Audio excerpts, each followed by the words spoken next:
And what happens normally is we forget what we said we were going to do in the half pipe and never reveal a thing. But I think we will remember the auction.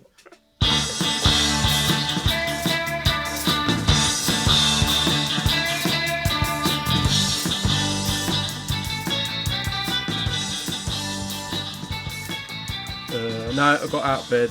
Oh no. Didn't get it. It was Get on probably Facebook Marketplace. Yeah, It was So a what crap other lathe things are- anyway. It was crooked, I bet. So, yeah. Yeah, you want a new one. I'll keep watching. Sorry, Oh, you're back. I dropped me fidget. Yeah, it got away. It went for another £120 more. Okay, so it wasn't close even. Well, it is when you're spending, more than larger amounts on lathes. Yeah, but it wasn't like just a fiver over. It was No. some margin at least. It feels better, at least for me, when it's... Yeah. I'd love a metal lathe, but I only want to spend the amount of money I spent on my woodworking lathe for a metalworking lathe.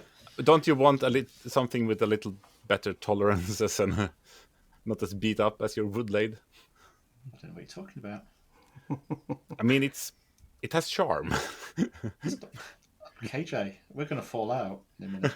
You carry on disrespecting my lathe. I'm not disrespecting. I'm saying it's mature. It's the most precise tool I own. Just makes you a better maker, right? Well, that depends what comes out of it, and yeah. Oh, I see how this is going. I mean, you make nicer things on it than I did, at least.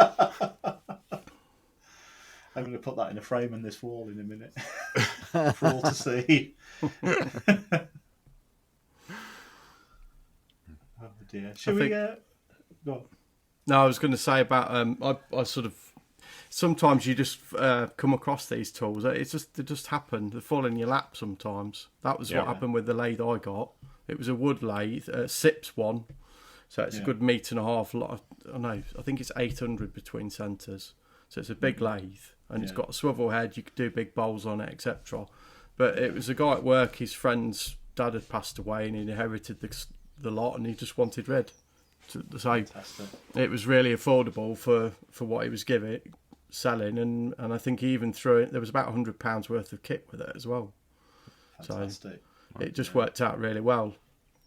And I guess that's the sort of thing, like you say, you come across on Facebook Marketplace, which is people are clearing out other people's sheds. They've got no idea what they're getting rid of, and they just want a bit of cash for it. Yeah, mine was. On So we need to hang around with older makers then. I mean, then, when they kick the bucket, the wives come. I don't know what to do with all of those tools. Maybe you were good friends. Maybe you could. I'll help you out. Take them off your hand.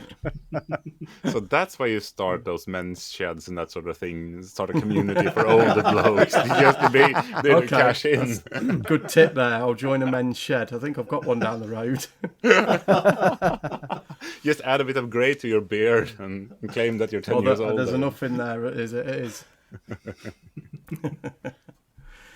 It's either that or car boots. That's the other bargain place. But obviously then watching who's trading. Yeah. So it's a bit of a... you have to tread carefully in that regard. But yeah, I mean, I got a guy clearing out his garage. You could tell just from the stand that he was clearing out his garage. Two air drills, £1 each.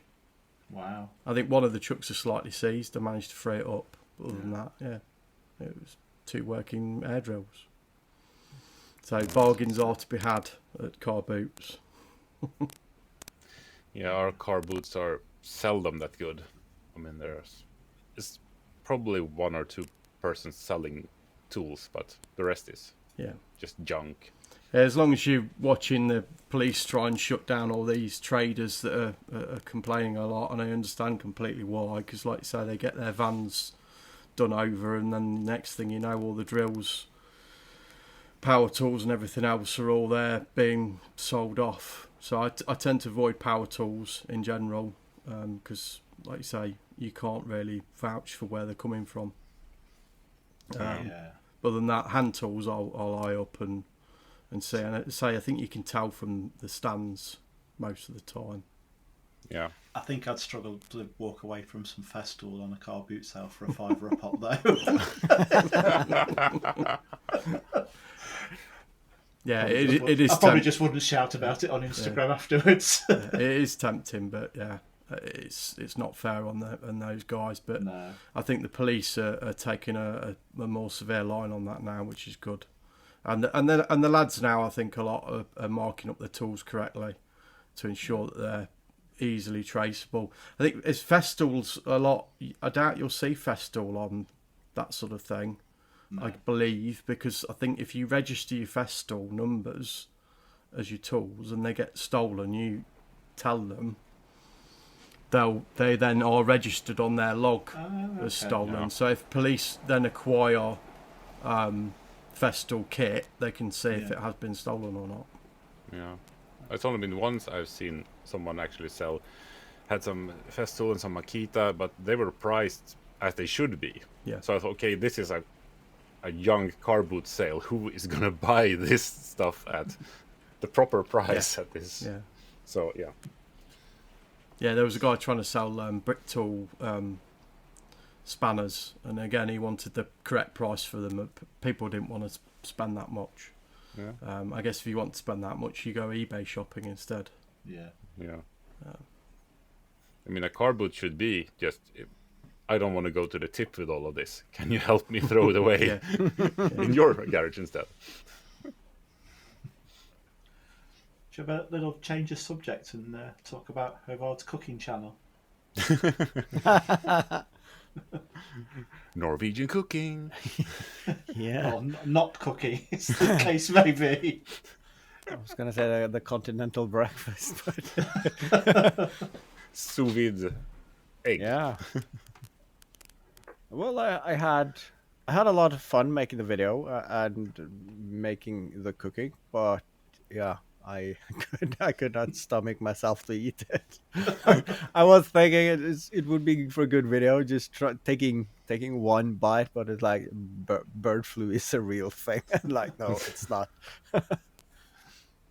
So me and Michelle watched that video together, and so you put your egg on the table and it's not cooking, it's supposed to be cooking, and then you started chopping up lettuce, tomato and onion. Yeah. What's that with a fried egg sandwich? Is that a Norwegian thing? If you're having a fried egg sandwich, the only accoutrement you need is bacon and ketchup, surely. Yeah, you know, I thought about bacon because I was hungry, so I was hoping I could eat. And then I realized I could not fry bacon on the table, so then I should make bacon inside and bring, but that would be cheating. So yeah, I just needed some visuals and stuff to do while I waited for the egg for an hour. And then I thought, should I go inside and get this is not working? And then I do have this huge propane weed torch. And of course, the table is concrete, so I could heat it up and help it along. But no, I realized I'll just end it here. I was kind of expecting that you would cheat in some way, but yeah, good on you. Yeah. I'm taking a stance. I'm not cheating anything anymore. I'm not using AI for anything, and not even the thumbnail, which is the best one I've done so far. No,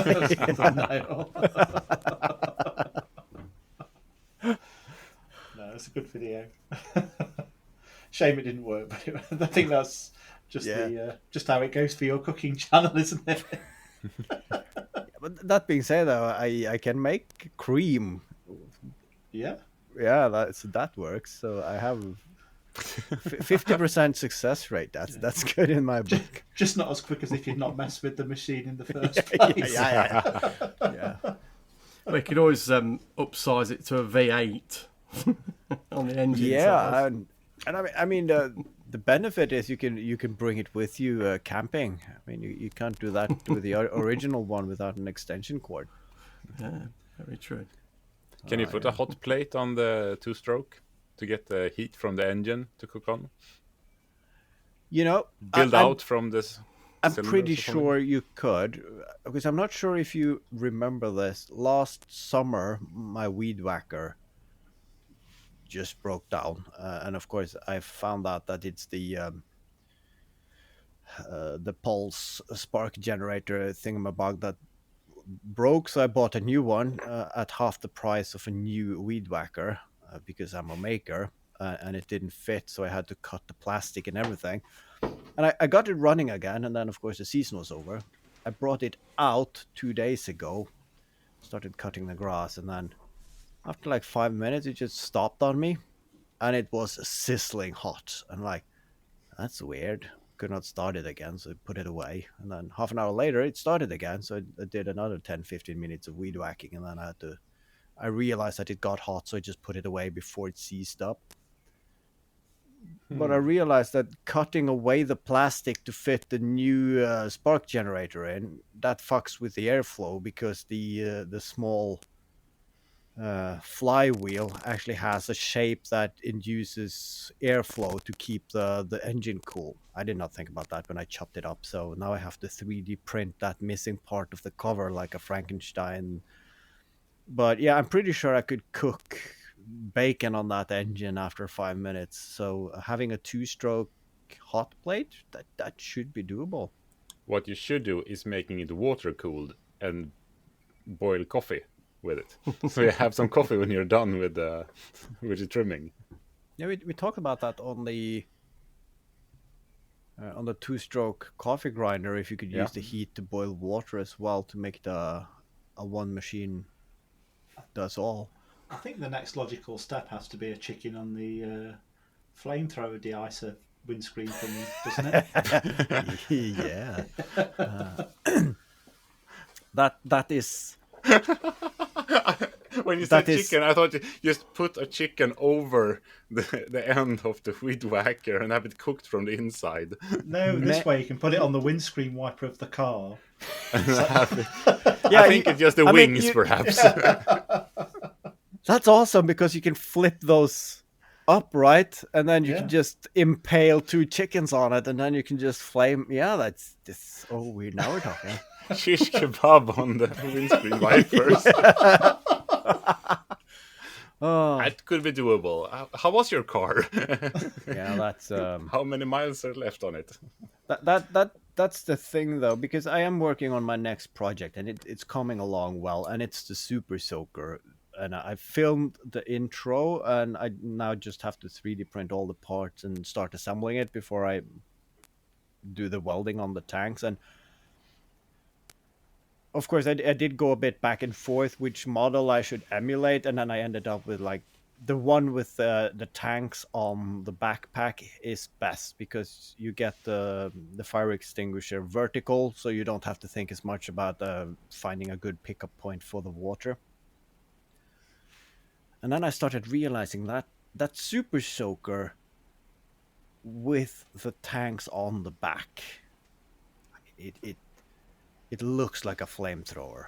And then if I have a pressurized tank, I can fill with liquid, and then I have the gun.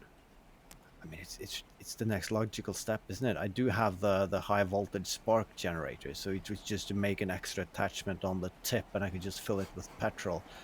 But then again, that is breaching into... I did break the law making that slingshot. But, I mean, if I would get arrested for making a slingshot, I mean, that would just be funny. But making a full-blown working flamethrower and then filming yourself incriminating yourself by putting that on YouTube is like... So it's a Patreon special.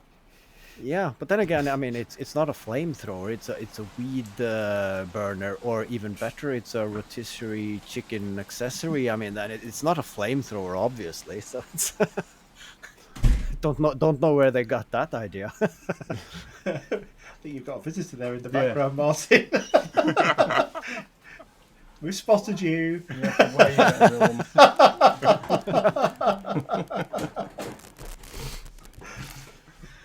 I love how you worry about the slingshot being illegal when you keep calling it a high voltage spark generator when it's a taser. Yeah. I'll just change the name of that. That makes it legal. Isn't that how anything works? That's why I'm making a letter opener. Yeah, exactly. What is it the kids are saying now? Unliving? Yeah, unaliving someone. Yeah, Unaliving, yes, yeah, unaliving. Oh, you mean killing someone? No. That's yeah. That's the worst thing about that is what you call it, not the act of actually doing it. No. Yeah, I'm gonna make a reel actually with the car. And it's just dumb. I got it back this week, so yoo-hoo, I have a car again. And it works? They found the actual problem and fixed that? Yeah, it looks like they found the actual problem and fixed it. And then, of course, it's the other problems that I now need to fix myself before I can get the MOT ready. I mean, it's the brake discs and brake pads and whatnot. That's an afternoon. But then, of course, I realized that I have a few like these rock chips in the front windshield. So I went by a company today to see if they could fix them. And one of them were too big and too close to the edge. So I said, no, we can't fix this. But it's of course in the line of sight. So the car will not pass the MOT based on that. And of course, since it's not a quick fix, they have to change my front windshield. And of course, it's covered by the insurance, but I have my the small piece that you have to pay anyway, and that's like £300. Wow. So yeah, I have to shell out that for a new windshield. That's happening next week, and then I'm waiting for the parts that I need to fix myself, and then yeah, pray it will go through. So we'll see. Is it 1,500 quid here, isn't it, Martin, for your windshield? I can't remember. It's been so long since I've had one replaced, to be honest. And then usually, if you do it, it's through your insurance and pay 50 quid excess or what. Yeah, again, I don't know what it is. Yeah. But. Yeah, whenever my mum used to get a chip in her windscreen, she used to throw a brick at it. Get change for 50 quid.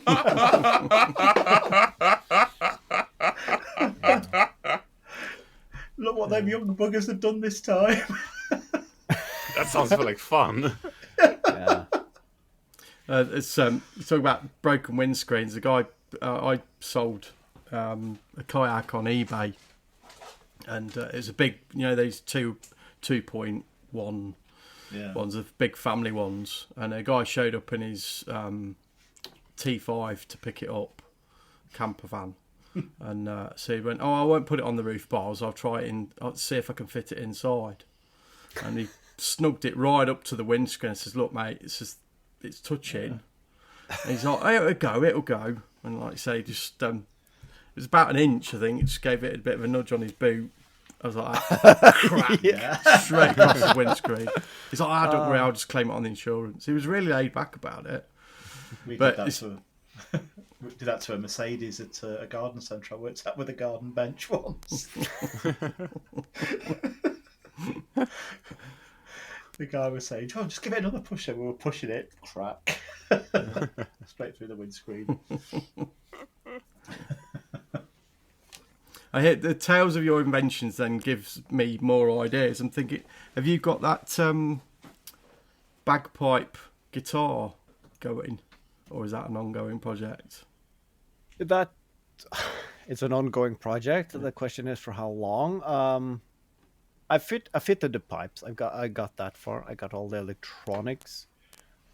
So I just have to basically 3D print a few holders and fit everything with like a customized bag. I think that's going to be the biggest. Well, except from the programming. Actually re-sewing the bag and getting that tight to fit the new pipe configuration, that's going to be the hardest work. And it's of course now it's garden work and everything I need to do at the house, so it's a bit on the back burner, and it is a project I can do in the wintertime as well, so I have bumped the Super Soaker project up a bit. But I am attending a maker festival in October, with the guy who builds the guitar pedals and a few of his friends also making noisy things. So I need it done by then because that would be a showpiece, even if it doesn't make good sound. I mean, it's a bagpipe; it will never make good sounds. But well, if it look good, the trouble comes is I'm making the links of sort of a bagpipe flamethrower now on your guitar because I just keep getting Mad Max sketches now. You did quite well in Mad Max, I think.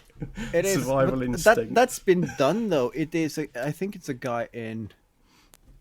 I'm just gonna guess Edinburgh, but there is a guy who he has mounted some copper pipes along the pipes of his bagpipe so he can spit flames, and he's of course playing AC/DC and whatnot and shooting flames out of, and he looks really the part as well.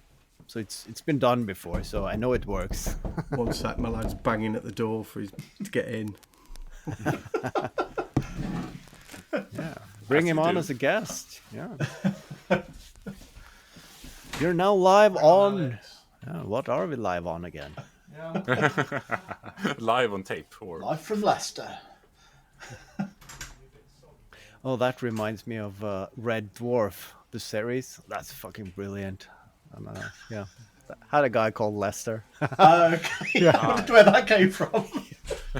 And I'm not sure if he was called Lester because that was a reference to the place. I know nothing he was either called about. Lister, wasn't he? yes, Lister. Yeah. Oh, yeah. Oh, well, at least you got to talk about Red Dwarf for a second. Tomato, or tomat. It's raining a bit out there. It looks like it. Yeah. It's a bit soggy. That's cheered you up now, Ed Martin, seeing him soggy. Yeah. That wet duck, wet dog feel. Yeah.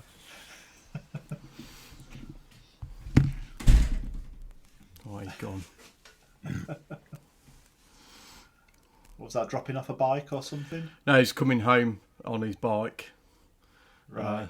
But it's one of them little e-bikes, but you get twice as wet going twice as quick, don't you? Yeah. Yeah, it gets further in, doesn't it? It gets into creases and things. But that from the biking days.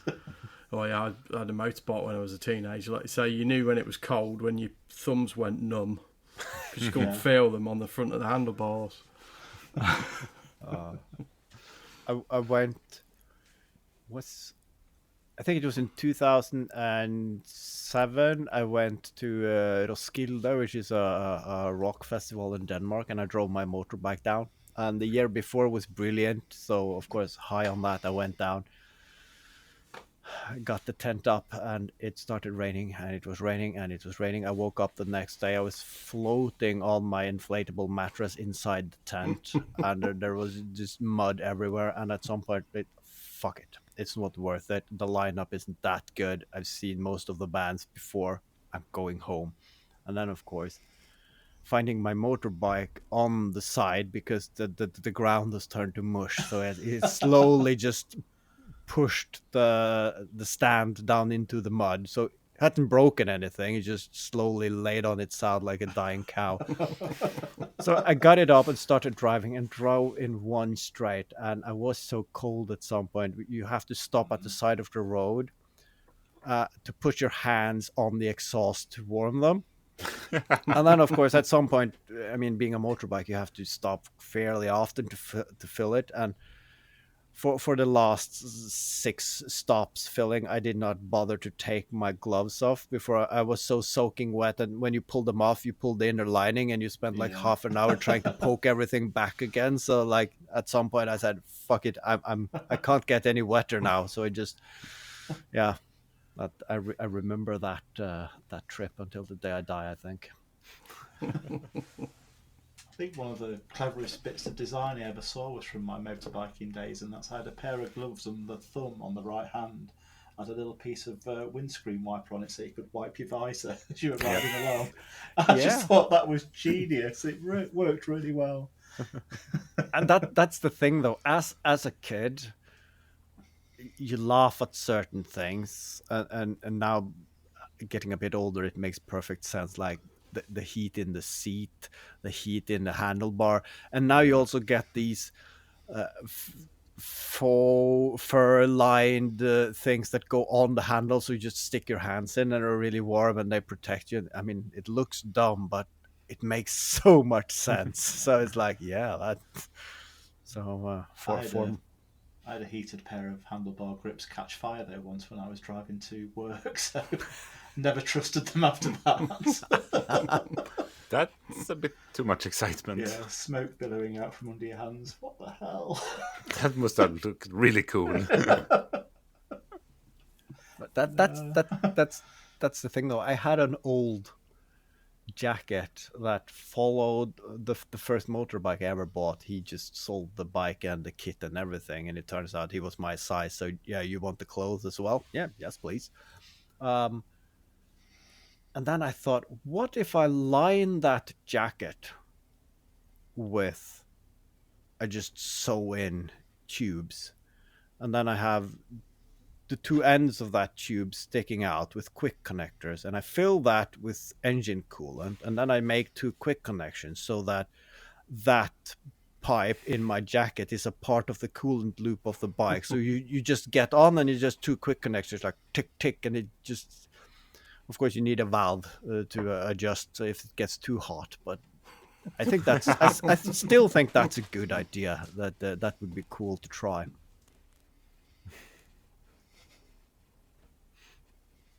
Then again, it might be a safety aspect if you crash or something, and then you have actually hooked yourself up to the. Then again, it's not flammable liquid, so it should be okay. So yeah, Not really something for the summertime either. You stop at the red light and die. yeah. That's the thing. That's why I don't ride bike anymore. It's like I have seen how bad it goes if you not have the protective clothing on you. And the problem in Norway is you spend more time putting the clothes on than you're doing driving. And if you stop at a summer's day, it's so insanely hot that you die from a heat stroke in the 2 seconds you're standing at a red light. But still, once you're driving, it's still cold enough that it's really not. I mean, like after half an hour, you need to stop somewhere to get the heat back and buy yourself a coffee, and then it's like borderlining not comfortable. Yeah, maybe talking about it made me realize that, I mean, the guys who are still riding their bikes when they're 60 and that sort of thing, what are they made of? Don't they like comfort? I think what made you both stop riding? What made you all stop riding bikes? My turning moment was I had a fantastic ride home from work one day. You know, you hit every bend and you get on some straights and you go quite fast. And then I got off the bike and I was looking at the bike and there was a big bleb in the front tyre. And I thought if that had gone while I was doing 130 miles an hour, I'd have been dead. So I never fancied getting on it again after that. What was your turning points? Well, me, it was I only rode one, the CBT. I never actually passed my licence, so yeah, 125, and then obviously passed the driving test. Discover a car's nice and warm and dry, because I was literally, I think, rode for a whole year to work in all weathers, snow, rain, everything. That I just went, once I got a car, that was it. I was off a bike. I did it the and other way never around. got back on. I was having kids because I didn't have time to it's been standing for over 2 years, and I felt nope, just taking up space. Yeah, that's the same here. I mean, the last bike I had, the last summer I rode it once, and you're paying insurance on it, and it was relatively new, so it doesn't make sense. So I keep telling myself that I don't have a garage large enough to fit it in, also having a workshop. But even if I had, I don't think it would have been used enough. But of course, if I had the room, it could just standing there, because at some point I realized that I'm never going to be a good enough rider to take the full potential of like a Yamaha 1000 cubic something, and I'm gonna die riding one. So at some point I got a 350 something, like single cylinder, which I used to commuting to work, which works fine, weaving in and out of traffic. And I mean, if I had room, I'd probably keep that, because that is also so cheap to have. So it's nice for that 1 or 2 days a year where you can drive. But yeah, I had a car first and then did my bike test, Martin. And rode through winters in the Peak District. Yeah, I think a lot of people used to enjoy riding, and then I think, well, people used to like racing, didn't they? Yeah. Nowadays, if you're going to ride, I think, especially in England, with the speeds now, I think most places are 50. You're looking at cruising bikes, aren't you, and tourers, and just take your time and work your way around. But it's a different lifestyle of bike riding now than it was. I remember growing up and, like you say, seeing a lot of race bikes flying by all the time, which you don't really see nowadays in the same way. Just because of all the speed cameras and all the restrictions. Yeah, that's true. Whether they're taking them down track days, I don't know. Instead, maybe. Have we hit a natural end, fellas? Should we get Martin to do his introduction now? Yeah, it's about time. Yeah. End it with what have we actually been listening to? With whom? Another waffle. No, we're not that. I waffle far too much. I'll happily admit that. That's a brand name. We get Andy Pugh after us if we try to steal that. I kind of have the threshold of about, I think it's about 5 stories, 5 or 6 at a push on my Instagram, and then realise that I'm just rambling far too much and people aren't going to listen. So I kind of stop, because I know others. I think DiResta's terrible for it sometimes. Have you ever followed him when he decides to go around the shops and he'll post about 20 stories? I'm like, I can't watch all this. I haven't got time. It's a full video. I want to support makers, but this is getting a bit too far. Is this your first time on the podcast? It is, actually. Yeah? Yes. How was it? Yeah, no, enjoyed it. Yeah, all right. Very good. It's nice to be invited. Nice to be invited, not that I remember. I think I misheard KJ actually. Yeah, I thought he said you'd wanted to come on, but he said he got the feeling you wanted to come on, apparently. So I'm happy to. Yeah. Right. It was nice having you. Yeah. Thanks for coming on, Martin. Yeah, it was good to see you all. Have a chat. Yeah. Right then. Bye. Goodbye. Okay.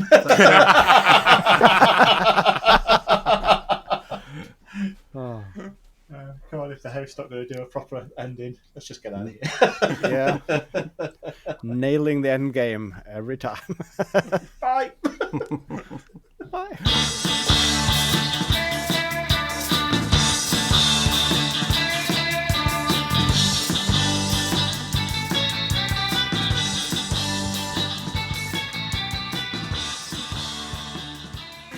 Are you that desperate to go to the bathroom, Glenn? No, I'm all right. Top up your drink. I've ran out a long time ago. I always bring 2 pints of water in with me. Not very often a beer, but I start falling asleep at this time when I bring beer into the podcast. That's for 3 more makers. Yeah. Yeah, we should do the podcast at a weekend, not on a school night. Maybe it's a reason we do it on a Tuesday. I'm still reckon One Saturday would have been fun, but I don't think it's. We should have recorded that late night conversation we had over our. You should have. At least then we'd know what we talked about. I have no. I just clue. wake up to a lot of messages and then a call ended. What? I didn't have a call.